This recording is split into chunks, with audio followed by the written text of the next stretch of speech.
order to make room for the built-in microwave cabinet, the pocket door had to be moved down the wall about a foot and had to be made to slide in the opposite direction so it wouldn't interfere with the built-in cabinet.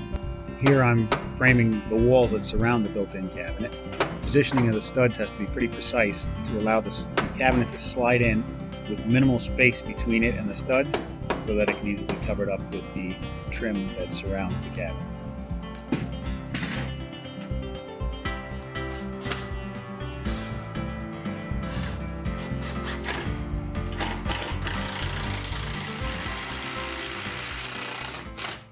Next, we had to frame a tray ceiling in the center of the room to house a stained glass fixture. We cut the ceiling joists, doubled up the two end beams, and headed the cut ends to form the box.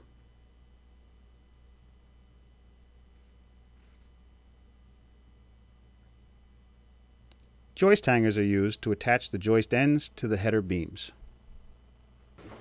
Here I am using a pocket hole jig to butt join framing members together. This jig is most commonly used for cabinetry, but it works very well in certain framing situations.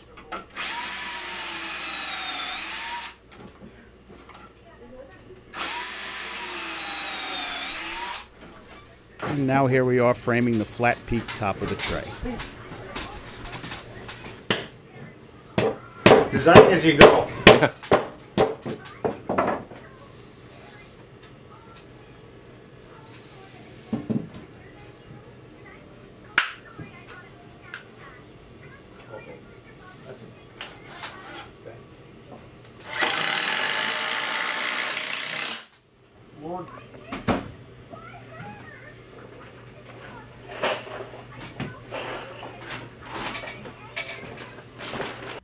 The old window was a replacement window and not in very good shape. It was also too big to accommodate the new cabinet layout, so we removed it.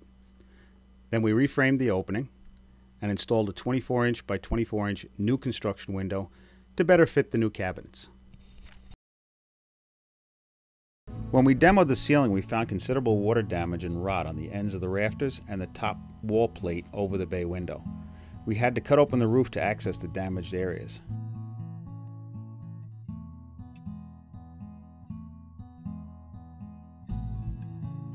Then we built a temporary wall to support the ceiling joists and rafters while we worked on them. We cut out the damaged areas of plate and rafter ends and installed new plate sections and sistered new rafters to the old ones from the ridge to the plate. Then we resheathed and reshingled the roof.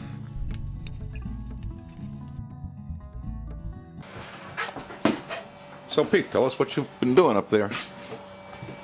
Is that thing on? Yeah. Straightening out beams.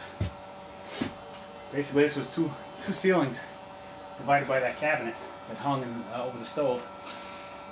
So these rafters were all, these ceiling joists were all nice and flat to one another, and these were all flat to one another.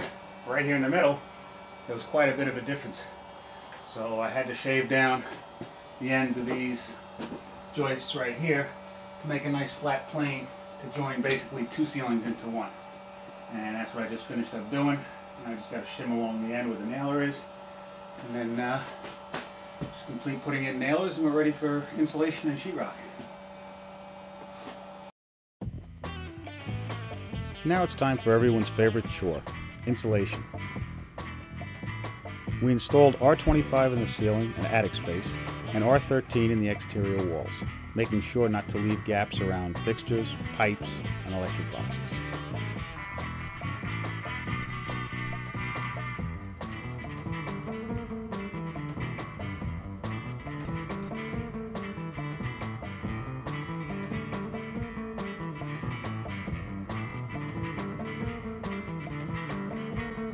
Then it's onto the drywall. Straight square pieces are pretty straightforward. You measure the space,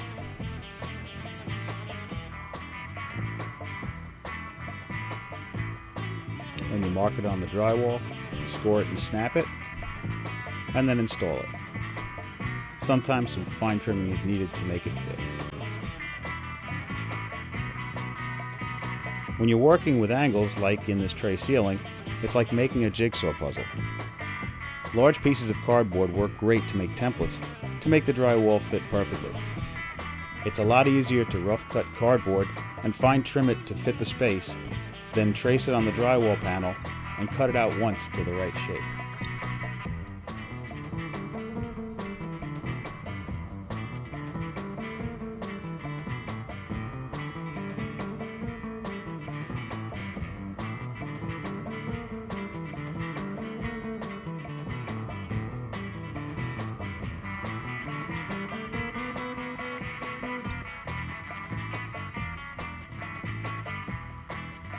The hi-hat circles have to be measured and cut out precisely before installation, especially if you need the lights on to work by.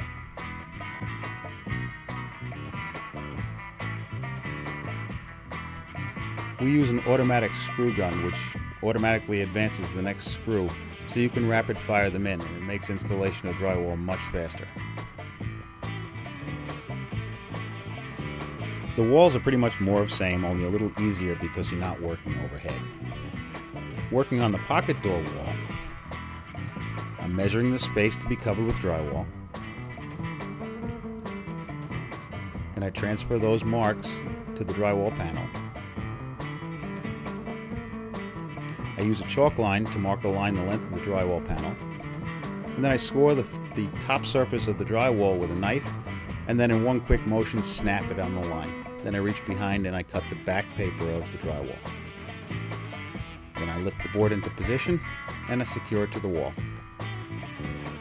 I use green moisture resistant drywall in areas that may get wet, like behind the sink and dishwasher, and behind the refrigerator where there's a pipe for a water dispenser. Also behind all the countertops where there could be splash.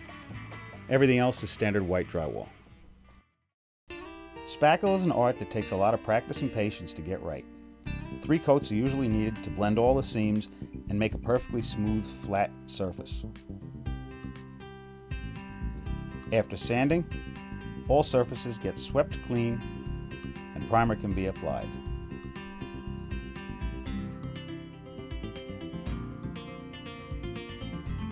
A lot of people believe primer is just a thin coat of white paint, but it's actually made with adhesive binders that help the paint stick to the surface.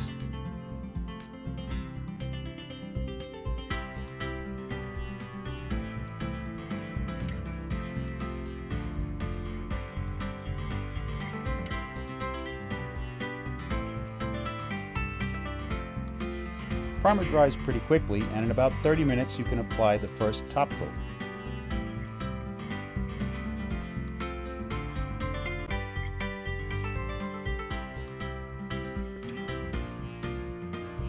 When that coat dries, you can put on a second coat, which will really make the color look more full and rich.